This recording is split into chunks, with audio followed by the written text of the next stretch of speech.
Nanang melihat dengan jelas pasar yang sangat ramai. Namun anehnya, pasar itu hanya menggunakan pencahayaan obor. Di dalam pasar itu, banyak sekali aneka makanan, beserta dengan para pembeli dan penjualnya.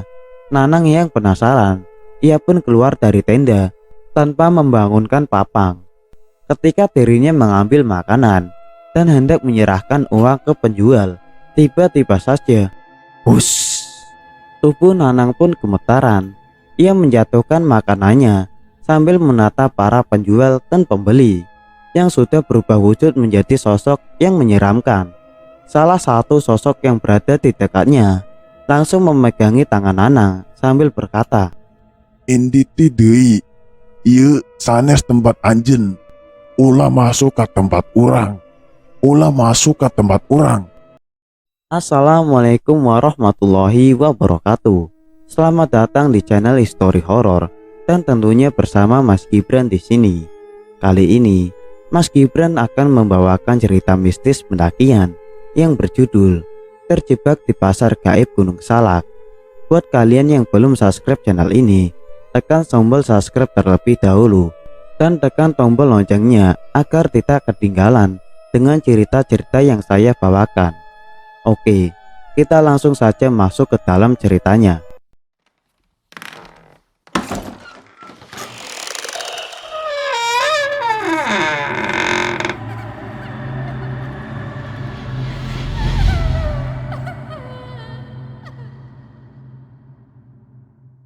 Pada kali ini, gue akan membawakan cerita dari Nanang ketika dia dan temannya yaitu Papang mendaki ke Gunung Salak via Cemelati pada tahun 2018. Nanang dan Papang berasal dari tempat yang sama, yaitu Sukabumi. Berawal dari ajakan Nanang, dia mengajak Papang untuk mendaki ke Gunung Salak. Hal ini dikarenakan Gunung Salak adalah gunung terdekat dari tempat keduanya. Akhirnya, mereka berdua pun berangkat dari rumah masing-masing dengan mengenakan sepeda motor. Tak butuh waktu yang lama, kurang lebih 1 jam, mereka berdua telah tiba di posko registrasi. Singkat cerita, ketika keduanya telah mengurus masalah registrasi, mereka berdua mulai start pendakian di jam 10 pagi. Jarak antara basecamp ke pos 1 berkisar 75 menit dan pendakian pun dimulai. Kondisi dan cuaca saat itu lumayan cerah, sehingga mereka berdua berjalan sedikit santai. Papang dan Nanang juga masih sering bercanda. Mereka berdua sempat berfoto-foto sepanjang jalan karena memang jalanan masih tergonong landai. Kanan kiri perjalanan penuh akan pohon pinus dan kondisi tanah yang sedikit menanjak. Akan tetapi, secara keseluruhan, jalanan ini masih tergolong landai. Setelah sampai di pos 1, Nanang meminta beristirahat sejenak. Tenggorokannya sedikit kering. Ia pun meminum terlebih dahulu dan sekaligus membakar rokok kreteknya. Papang mengikuti hal yang sama yang dilakukan oleh Nanang. Mereka berdua layaknya seperti saudara yang sudah saling mengenal satu sama lain. Perjalanan kembali dilanjutkan. Mereka akan menuju ke pos 2. Jarak antara pos 1 dan pos 2 berkisar 30 menit. Jalanan ini masih landai juga, dan rata-rata jalanan ini didominasi oleh tanah dan akar-akaran. Di jam 1 siang, mereka kembali melanjutkan perjalanan menuju pos berikutnya. Trek dari pos 1 menuju pos 2. Jalur pendakiannya menyusuri jalur tanah yang padat namun masih landai. Dari sini, awal kejadian dimulai. Di tengah perjalanan menuju pos 2, tiba-tiba tas carrier Nanang memberat, seperti ada sesuatu yang duduk di atas tasnya. Nanang sendiri sampai beberapa kali mengecek tas carrier miliknya, namun tidak bagi penglihatan Papang. Papang secara jelas melihat sesuatu di atas carrier milik Nanang. Ia melihat seekor kera berwarna putih yang sedang duduk di tas carrier milik Nanang. Saat itu, Papang langsung berhenti dan kemudian menyuruh kepada Nanang untuk mengusapkan air mineral di tasnya. Nang, usapin air ke tas kamu. Emang ada apaan? Udah ikutin aja. Ketika Nanang mengusapkan air mineral ke tasnya, mulut Papang dengan seketika berkomat-kamit, seperti membaca sesuatu. yang dipergunakan untuk mengusir para makhluk tak kasat mata. Coba angkat lagi, masih berat nggak? Ucap Papang. Nanang pun mengangkat lagi tas carrier-nya, dan dengan ajaib, tas carrier-nya menjadi lebih enteng. Tidak berat seperti awal mula ia membawa tas tersebut. Nanang hanya bisa takjub dan tak bisa berkata apa-apa. Papang langsung menyuruh untuk kembali melanjutkan perjalanan. Tak butuh waktu yang lama, sekitar 30 menit, sampailah mereka di pos 2. Pos 2 ini memiliki area yang sama seperti pos 1. Di sini mereka gunakan untuk beristirahat sambil memandangi pepohonan di sekitaran. Tak terasa, waktu sudah menunjukkan di jam 2 siang. Saat itu, mereka langsung melanjutkan perjalanan menuju pos berikutnya. Trek dari pos 2 menuju pos 3. Jalur pendakiannya sedikit landai dan juga rimbun. Tanah yang padat serta akar pepohonan mulai mendominasi. Saat perjalanan dari pos 2 menuju pos 2, gak ada kejadian aneh-aneh. Mereka saling bercanda satu sama lain. Walaupun tubuh sudah sedikit lelah akibat jalur yang semakin curam dan juga panjang. Sekitar 2 jam berjalan, sampailah mereka di pos 3. Seperti biasa, setiap pos mereka gunakan untuk beristirahat sambil menikmati rokok kretek dan juga kopi. Ketika mereka istirahat, sayup-sayup Papang dengar suara teriakan minta tolong. Suara tersebut bukan hanya satu, melainkan lebih dari 15 suara dengan karakter suara yang berbeda. Papang langsung memegangi kepalanya. Ia tidak mau berkomunikasi atau bahkan memasuki portal gaib yang ada di sekitaran. Karena ada yang aneh.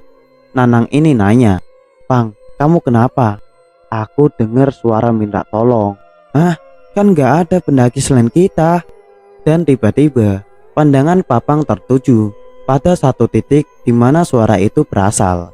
Papang melihat banyak sekali sosok dengan baju yang penuh dengan darah serta wajah yang sudah rusak. Beberapa dari mereka ada yang memegangi tangannya yang sudah putus. Lalu ada juga yang membawa seorang anak kecil dengan mata yang sudah tertusuk ranting pohon. Papang ketakutan melihat itu. Ia berteriak-teriak ke arah rombongan sosok itu. "Pergi, pergi, jangan ganggu kami." Namun beberapa sosok ini terus terucap, Tolong temukan jasad kami." Mendengar suara tersebut, Papang langsung berdiri dan segera mengangkat tas karirnya. Nanang bingung, ia tak tahu harus bagaimana. "Pang, ada apa, Pang?" "Ayo cepat cabut, mereka ngikutin kita." "Mereka siapa?" Papang pun langsung berjalan duluan dan meninggalkan Nanang yang masih kebingungan. Namun hal yang serupa terjadi pada Nanang. Kali ini, Nanang mencium bau busuk bangkai manusia yang ada di sekitarnya. Nanang yang penakut buru-buru ngangkat tas karirnya dan mengikuti jejak Papang yang sudah berjalan duluan. Singkat cerita, mereka langsung berlanjut ke pos 4. Trek dari pos 3 menuju pos 4. Jalur pendakiannya sudah berbeda, yaitu tanah padat yang terus menanjak dan juga terjal. Selama perjalanan ini, Papang sesekali ngelihat ke arah belakang karena ia masih penasaran dengan suara yang ia dengar tadi. Sekitar jam 6 sore, sampailah mereka di pos 4. Di sini, mereka gunakan untuk beristirahat sejenak sambil masak air untuk sekedar menyeduh kopi. Di sisi lain, waktu sudah memasuki waktu maghrib. Saat istirahat ini, mereka ngobrol satu sama lain tentang akan mendirikan tenda di pos berapa. Akhirnya, mereka sepakat untuk bermalam di pos 6. Atau hingga tak terasa, secangkir kopi dan sebatang rokok udah habis, dan mereka kembali melanjutkan perjalanan menuju pos berikutnya. Trek dari pos 4 menuju pos 5, jalur pendakian lebih curam dan masih berupa tanah yang padat. Selama perjalanan ini, mereka ditemani oleh cahaya dari bulan dan cahaya dari headlampnya masing-masing. Hingga akhirnya di jam 8 malam, mereka sampai di pos 5. Mereka udah terlalu malam. Mereka ke istirahat lama-lama, hanya sekedar minum dan ngemil cemilan saja. Kemudian, mereka melanjutkan perjalanan menuju pos berikutnya. Mereka akan dihadapi dengan trek yang semakin berat. Singkat cerita, sampailah mereka di pos 6 atau puncak. Di sini, mereka langsung mendirikan tenda dan beristirahat sambil membuat makanan. Di saat mereka sedang membuat makanan, mereka berdua mendengar suara mirip seperti suara gamelan dan suara ramai-ramai seperti di pasar. Mendengar hal itu, mereka saling tatap-tatapan satu sama lain, seperti memberikan kode untuk segera masuk tenda. Mereka pun makan di dalam tenda dengan sekujur tubuh yang sudah bergetar. Setelah selesai, mereka langsung beristirahat. Singkat cerita, tepat di tengah malam, tiba-tiba Nanang terbangun karena melihat banyak orang yang melewati tendanya. Di saat Nanang membuka tenda, tiba-tiba saja Nanang melihat dengan jelas pasar yang sangat ramai. Namun anehnya, pasar itu hanya menggunakan pencahayaan obor. Di dalam pasar itu, banyak sekali aneka makanan, beserta dengan para pembeli dan penjualnya. Nanang yang penasaran, ia pun keluar dari tenda tanpa membangunkan Papang. Nanang memperhatikan para penjual dan pembeli di pasar itu. Entah kenapa, perutnya tiba-tiba lapar. Nanang pun mengocek uang di sakunya dan berkeinginan membeli makanan di salah satu penjual di pasar tersebut. Ketika dirinya mengambil makanan dan hendak menyerahkan uang ke penjual, tiba-tiba saja, hush! Obor di pasar itu langsung mati seketika. Para penjual dan pembeli tiba-tiba terdiam sejenak seperti patung. Tubuh Nanang pun gemetaran. Ia menjatuhkan makanannya sambil menatap para penjual dan pembeli yang sudah berubah wujud menjadi sosok yang menyeramkan. Salah satu sosok yang berada di dekatnya langsung memegangi tangan Nanang sambil berkata, Indi ti deui, ieu sanes tempat anjeun. yang artinya, pergi dari sini, ini bukan tempat kamu. Nanang pun langsung berteriak ketakutan. Ia menutupi wajahnya dan sosok-sosok itu menertawakan Nanang. Mereka memutar-mutari Nanang selama 7 kali sambil berkata, Ulah masuk ke tempat orang. Ulah masuk ke tempat orang. jangan masuk ke tempat kami, jangan masuk ke tempat kami. Nanang yang tak sanggup mendengar itu, ia pun pingsan di tempat. Singkat cerita, keesokan harinya, Papang terkejut ketika di sampingnya sudah tidak ada Nanang. Papang kira Nanang terbangun duluan karena ingin melihat sunset. Namun, ketika dirinya keluar tenda, Papang melihat Nanang sedang tertidur di luar. Papang pun langsung membangunkan Nanang.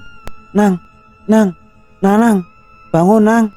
Tetap saja, Nanang belum bisa terbangun. Papang pun langsung mengambil air dan mengusapnya ke wajah Nanang sambil membaca bacaan ayat Al-Quran. Beberapa saat kemudian, Nanang terbangun. Di saat terbangun, Nanang menjerit ketakutan. Papang menanyakan apa yang telah terjadi. Nanang pun memberitahu jika dirinya terjebak di pasar gaib. Papang pun hanya bisa terdiam. Ia kemudian meminta Nanang untuk tenang sejenak. Setelah tenang, Nanang pun mencari makanan yang ia pegang sewaktu berada di pasar gaib yang ternyata adalah batu. Papang pun meminta kepada Nanang untuk tidak terlalu dipikirkan. Singkat cerita, mereka pun menikmati pemandangan dengan hati yang tidak tenang. Setelah 30 menit di puncak, mereka memutuskan untuk turun. Namun, kejadian yang mengerikan kembali terjadi. Setiap kali mereka jalan, mereka seperti diikuti oleh sesuatu, hingga akhirnya sampailah mereka berdua di base camp. Di sini, mereka gunakan untuk istirahat sambil bebersih. Dan tepat di sore hari, mereka berdua pulang ke rumah. Namun, Nanang masih belum aman. Dirinya seringkali kesurupan, macam-macam sosok di sana. Sampai akhirnya, Nanang diruqyah. Menurut orang yang meruqyah Nanang, para penghuni Gunung Salak marah kepadanya. Hal itu dikarenakan Nanang memasuki pasar gaib di sana. Alhasil, mereka tidak menerima jika ada manusia yang memasuki alam mereka.